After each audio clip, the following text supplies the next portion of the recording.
Congress party के हमारे सारे के सारे बब्बर शेर और शेरनियां, आप सबका यहां बहुत बहुत स्वागत, नमस्कार। आपका मूड कैसा है भाई? ये पंजाब है, थोड़ा जोरों से मूड कैसा आपका?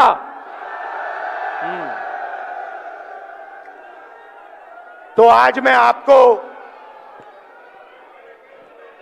थोड़ा सा बताना चाहता हूं। दिल्ली में, देश में क्या हो रहा है। पिछले कुछ दिनों में प्रधानमंत्री ने क्या किया और इसका नतीजा क्या होने वाला है, वो मैं आपको बताने आया हूं। सबसे पहले, पंजाब जानता है कि देश की नींव जो होती है, देश की नींव किसान और मजदूर होता है। इस बात से आप सहमत हैं? सही है? मतलब फूड सिक्योरिटी के बिना, किसान के बिना, मजदूर के बिना देश नहीं बनाया जा सकता है, देश मजबूत नहीं हो सकता है। आप जानते हो, क्योंकि हिंदुस्तान की फूड सिक्योरिटी में आपकी सबसे बड़ी मेहनत रही है। अगर हरी क्रांति हुई तो पंजाब के किसानों और मजदूरों की मेहनत से हुई थी।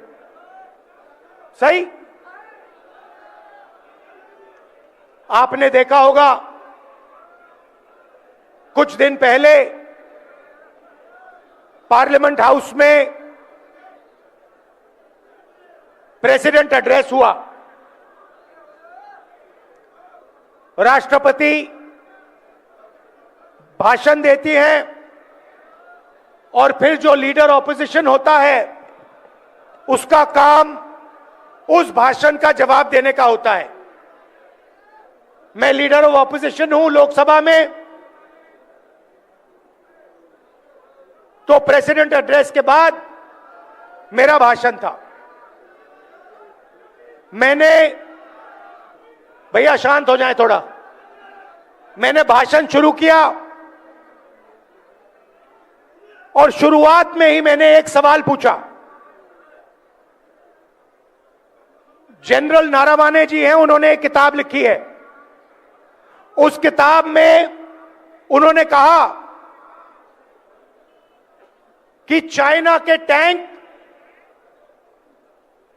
हिंदुस्तान के अंदर आ रहे थे। चीफ ऑफ आर्मी स्टाफ ने लिखा है। सेना के जो लोग हैं, आप अच्छी तरह सुनिए, एक्स सर्विसमैन जो हैं, आप अच्छी तरह सुनिए। नारावाने जी ने लिखा किताब में कि चाइना के टैंक हमारे देश के अंदर आ रहे थे। मैंने फोन लगाया रक्षा मंत्री को और उनसे पूछा मेरे ऑर्डर क्या हैं। रक्षा मंत्री ने जवाब नहीं दिया। उसके बाद मैंने नेशनल सिक्योरिटी एडवाइजर को फोन लगाया। 8 बजे टैंक आए। तकरीबन 9 बजे मैंने नेशनल सिक्योरिटी एडवाइजर को फोन लगाया, उनसे पूछा मेरे ऑर्डर क्या हैं। कोई जवाब नहीं। उसके बाद जयशंकर फॉरेन मिनिस्टर को फोन लगाया, टैंक अंदर आ रहे हैं, मेरे ऑर्डर क्या हैं। कोई जवाब नहीं।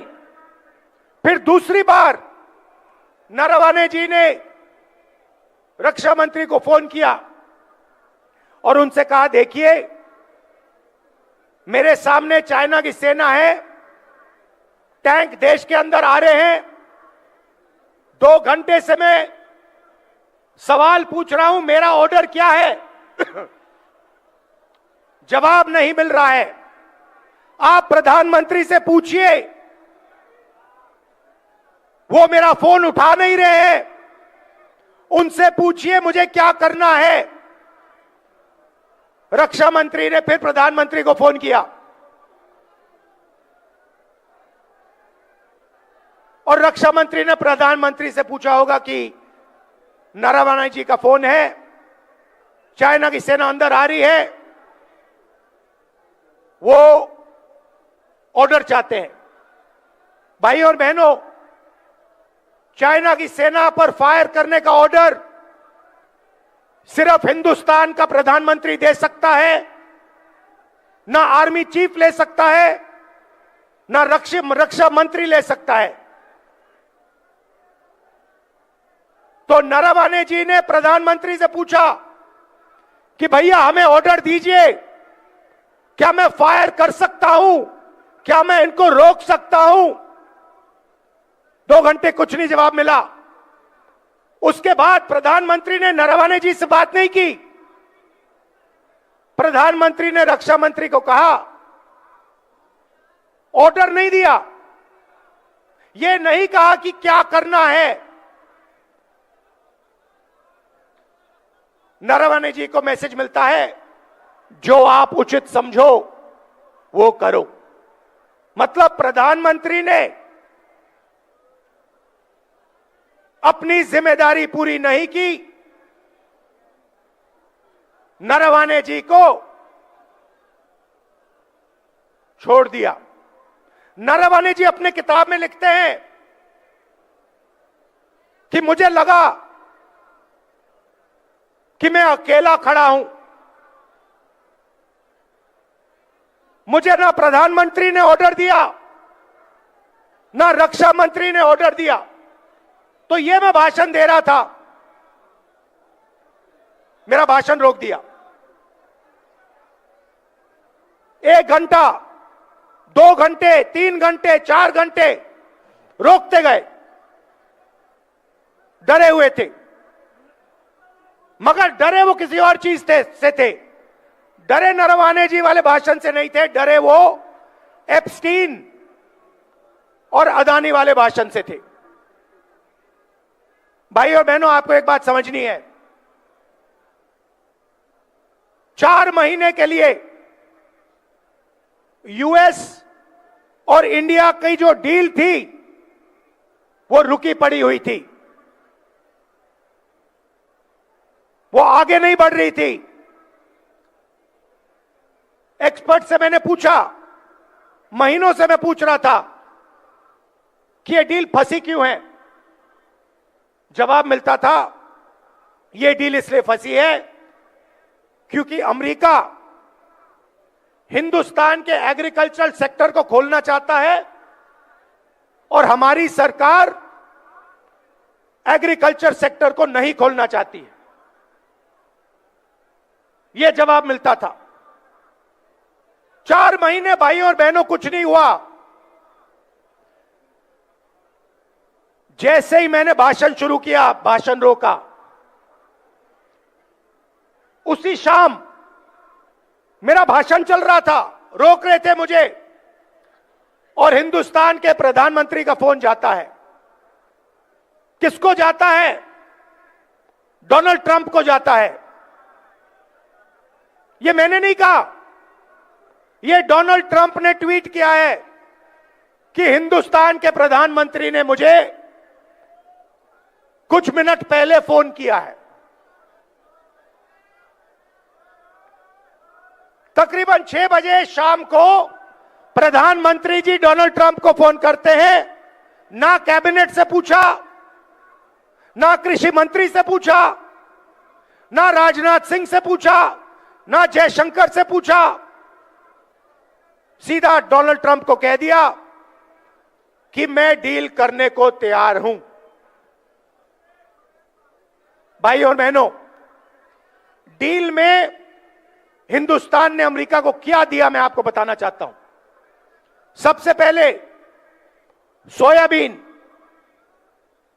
दाल, कपास, फल, बादाम, अखरोट,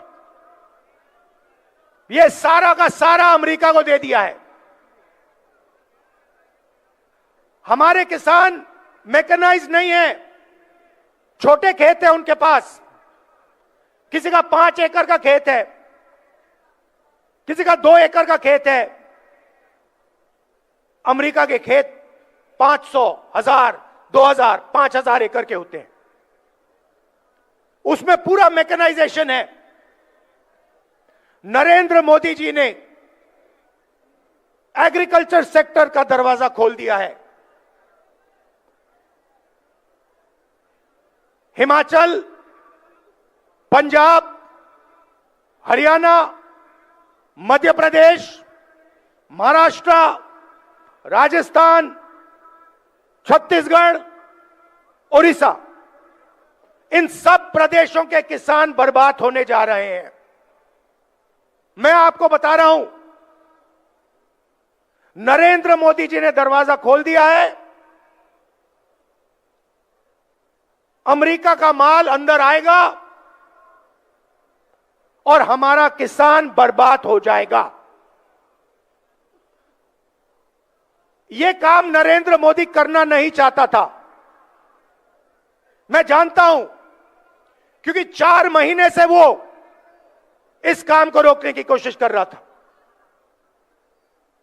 हमारे कनेक्शन है सरकार में, ब्यूरोक्रेट्स को हम जानते हैं। हम पूछते थे कि भैया बाकी सब ठीक है, कृषि का सेक्टर तो नहीं खोल रहे हो? वो कहते थे नहीं खोल रहे। हिंदुस्तान का कोई प्रधानमंत्री, चाहे वो कांग्रेस पार्टी का हो, चाहे वो बीजेपी का हो, किसी और पार्टी का हो,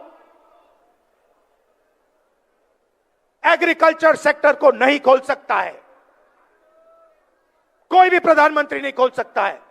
तो सवाल उठता है कि नरेंद्र मोदी ने जो काम 4 महीने के लिए नहीं किया, उस काम को उसने 15 मिनट में क्यों कर दिया? यह सवाल है। यूएस डील में सिर्फ कृषि का दरवाजा नहीं खोला। मैं आपको थोड़ा इंटरनेशनल मामलों की बात करना चाहता हूं। देखिए, आपने देखा यूक्रेन में युद्ध हो रहा है, देखा। आप देख रहे हो कि गाजा में युद्ध हो रहा है, दिख रहा है आपको? युद्ध किसके बीच में है? लड़ाई किसके बीच में हो रही है? बताइए, आप बताइए। चाइना और अमेरिका के बीच में लड़ाई हो रही है। यूक्रेन में एक तरफ चाइना, रूस, दूसरी तरफ अमेरिका, यूरोप।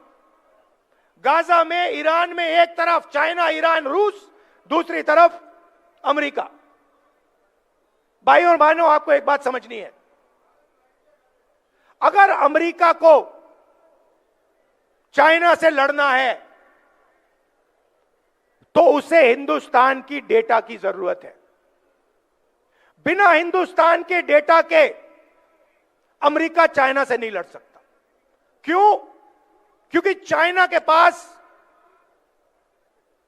दुनिया का सबसे बड़ा डेटा पड़ा हुआ है। सबसे ज्यादा डेटा चाइना के पास है। दूसरे नंबर पे कौन है भाई और बहनों? इंडिया। और शायद पहले नंबर पे हम हैं। हमारे पास करोड़ों लोग हैं। ये एआई की बात होती है, बिना डेटा एआई का कोई मतलब ही नहीं है। एआई का मतलब डेटा। डेटा किसके पास है? हिंदुस्तान के पास है। पिछली सदी तेल की थी। सऊदी अरेबिया के पास तेल, अमेरिका के पास तेल, रूस के पास तेल, ईरान के पास तेल। 21वीं सदी डेटा की सदी है, डेटा की सेंचुरी है। डेटा किसके पास? आपके पास, आपके हाथों में है। जब आप फोन चलाते हो, व्हाट्सएप, ट्विटर, मैसेज भेजते हो, यह सारा का सारा डेटा आपका है, हमारा है, देश का है। ये देश की पूंजी है, ये 21वीं सदी में देश का फाउंडेशन है और अमेरिका को इस डेटा की जरूरत है। भाई और बहनों, यूएस इंडिया डील में पीछे छोटी सी लाइनों में लिखा है कि हिंदुस्तान का पूरा डेटा नरेंद्र मोदी ने अमेरिका के हवाले कर दिया है। आप समझिए कि हिंदुस्तान का पूरा डेटा नरेंद्र मोदी ने अमेरिका के हवाले कर दिया है। 20 साल टैक्स माफ किया अमेरिकन कंपनियों का। हिंदुस्तान का डेटा अब अमेरिका कहीं भी रख सकता है। अमेरिका में हमारा डेटा रखना चाहता है तो वहां रख सकता है, जापान में रखना चाहता है तो वहां रख सकता है। आप सोचिए, अगर सऊदी अरेबिया के पास तेल है और सऊदी अरेबिया ने पूरा का पूरा अपना तेल अमेरिका के हवाले कर दिया तो सऊदी अरेबिया के पास क्या बचेगा? अगर रूस ने अपना पूरा का पूरा तेल उठा के अमेरिका को दे दिया तो रूस का क्या होगा? तो पहली बात, कृषि सेक्टर का दरवाजा खोला, किसानों को खत्म किया। मैं जिम्मेदारी से बोल रहा हूं, तूफान आने वाला है। जब अमेरिका के अखरोट आएंगे, बादाम आएंगे, सेब आएंगे, दाल आएगा, कपास, सोयाबीन, तूफान आएगा। दूसरी बात, हमारा पूरा का पूरा डेटा जो हमारे देश का भविष्य है वो पूरा का पूरा नरेंद्र मोदी ने दे दिया। तीसरी बात, नरेंद्र मोदी जी ने डोनाल्ड ट्रंप को गारंटी दी है कि हर साल हिंदुस्तान 9 लाख करोड़ रुपए अमेरिका के प्रोडक्ट्स खरीदेगा। समझिए, हर साल अमेरिका के पास हिंदुस्तान जाएगा और कहेगा भैया हम 9 लाख रुपए आपका माल खरीदेंगे। आप मुझे बताइए, अगर हिंदुस्तान अमेरिका से 9 लाख करोड़ रुपए का माल खरीदेगा तो हमारे small scale sector, medium scale sector, हमारी इंडस्ट्री का क्या होगा? खत्म हो जाएगा।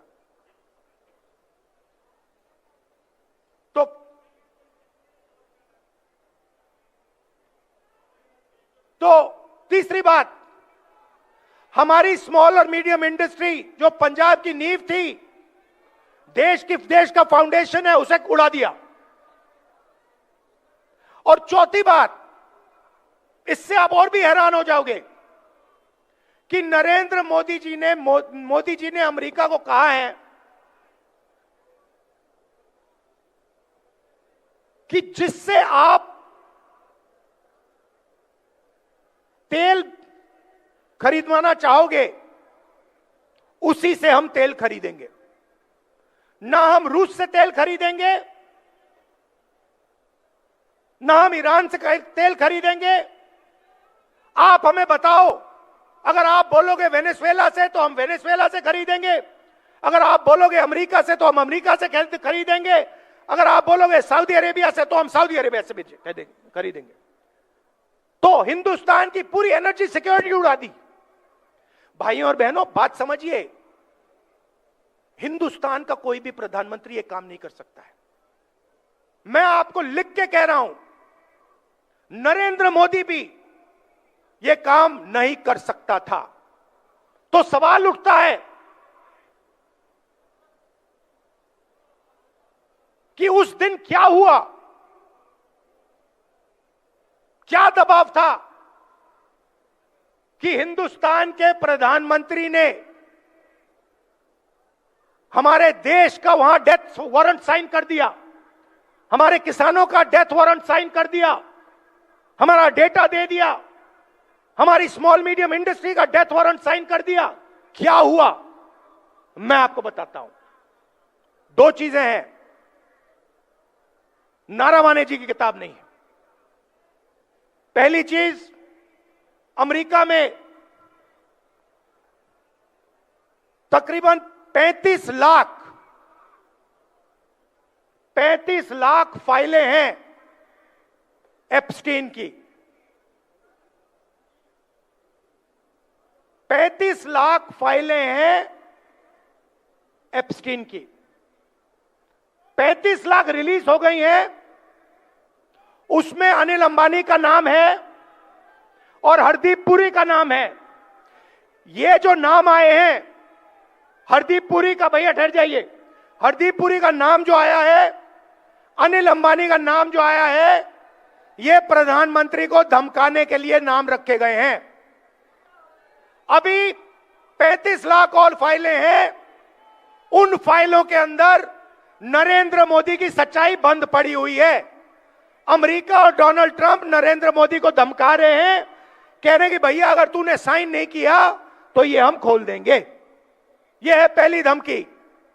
मतलब मैंने पार्लियामेंट में कहा था कि एक हाथ यहां है, दूसरा हाथ यहां है। एक हाथ मैंने आपको बताया एप्स्टीन की फाइल, दूसरा हाथ बताता हूं। बीजेपी ने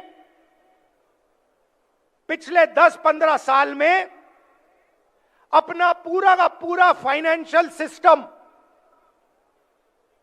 अदानी जी की कंपनी में डाल दिया है। समझिए, अदानी नॉर्मल कंपनी नहीं है, अदानी स्पेशल पर्पस व्हीकल है। किसकी? बीजेपी की। जो भी पैसा बनता है वो सारा का सारा अदानी के पास जाता है और फिर वो पैसा राजनीति में प्रयोग किया जाता है। हजारों शेल कंपनियां हैं। भाइयों और बहनों, अमेरिकनों ने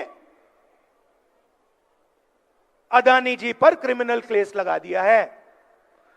पहला हाथ एप्स्टीन, दूसरा हाथ अदानी पर क्रिमिनल केस, और बीच में नरेंद्र मोदी का गला। पहला हाथ एप्स्टीन, दूसरा हाथ अदानी का केस, और बीच में नरेंद्र मोदी का गला। आप उनका चेहरा देखिए, उनकी आंखें देखिए।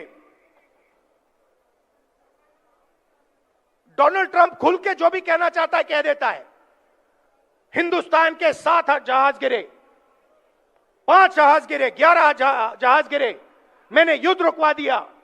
मैं नरेंद्र मोदी का करियर जब भी खत्म करना चाहता हूं कर सकता हूं। देख लीजिए, उनका वीडियो देख लीजिए। वो खुल के कह रहा है कि नरेंद्र मोदी का गला मैंने पकड़ रखा है।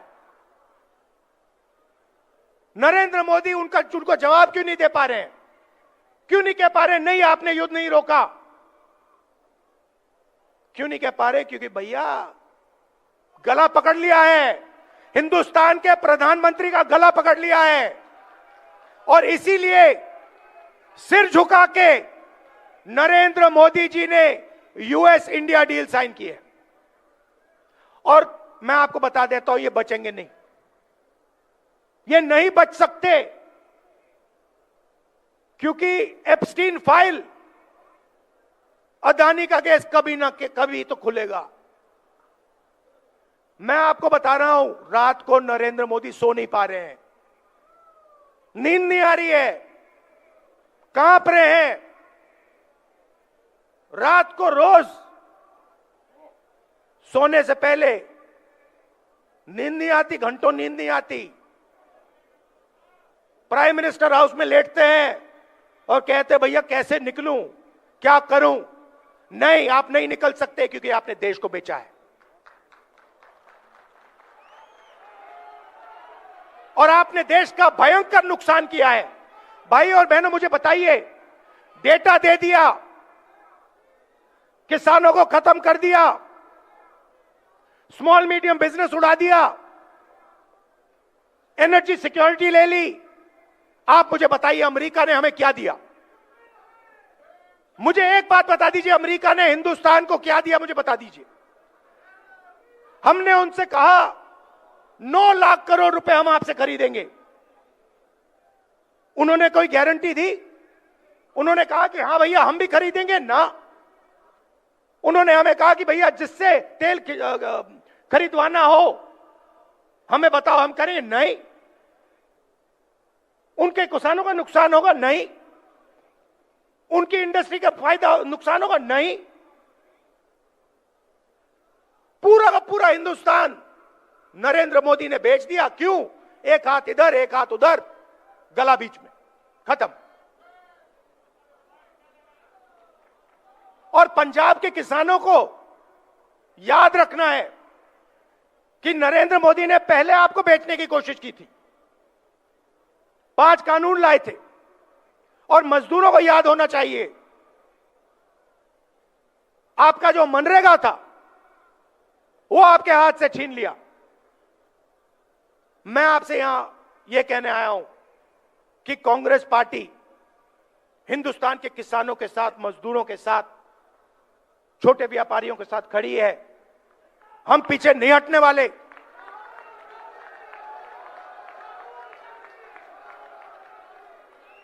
और आप देखना, आप देखना, अब मैंने जो बोला, अब आप देखना, नरेंद्र मोदी की जब भाषण देता है, उनकी आंखों में देखो, उनकी आंखों में देखो और अपने आप से पूछो, क्या ये व्यक्ति हमें सच बोल रहा है या झूठ बोल रहा है?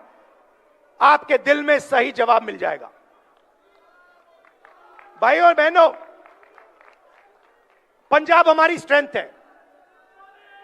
मैं जब यहां आता हूं, मैं आपको बता रहा हूं, मुझे इतना मजा आता है क्योंकि मुझे हिंदुस्तान की शक्ति, हिंदुस्तान का फाउंडेशन यहां दिखता है। आप हमारे रक्षक हो, आप हमारी नींव हो, हमारे प्रोटेक्टर हो, और हम आपसे प्यार करते हैं।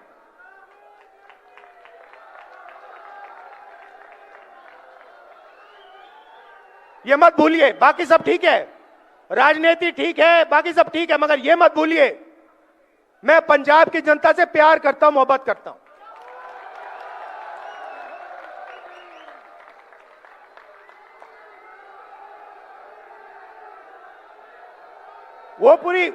वो पूरी बात है। अगर शायद कभी मैं किताब लिखूं तो मैं आपको गहराई में बता दूंगा, मगर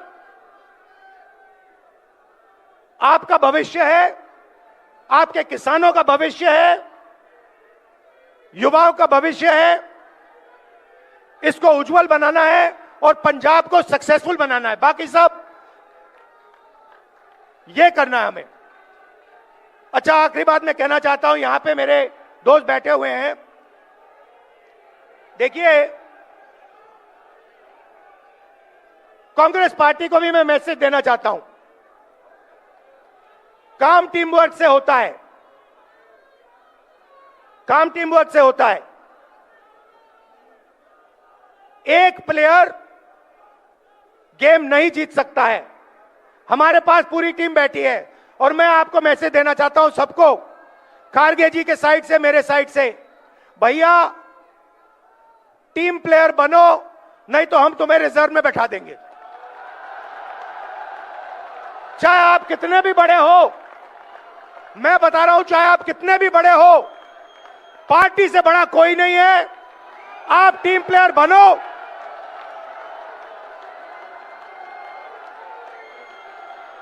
और नहीं बने तो फिर खारगे जी और मैं आपको ठीक कर देंगे। और ये जो सारे सीनियर नेता बैठे हैं, मैं इनको बताना चाहता हूं कि हमारी सच्ची शक्ति हमारे कार्यकर्ता हैं। ये जो है, ये हमारी सच्ची शक्ति है। और जो भी होगा पंजाब में, इनकी रिस्पेक्ट करके होगा, इनको लेकर होगा, इनको शामिल करके होगा। आप सबका दिल से धन्यवाद, बहुत बहुत प्यार, नमस्कार, जय हिंद।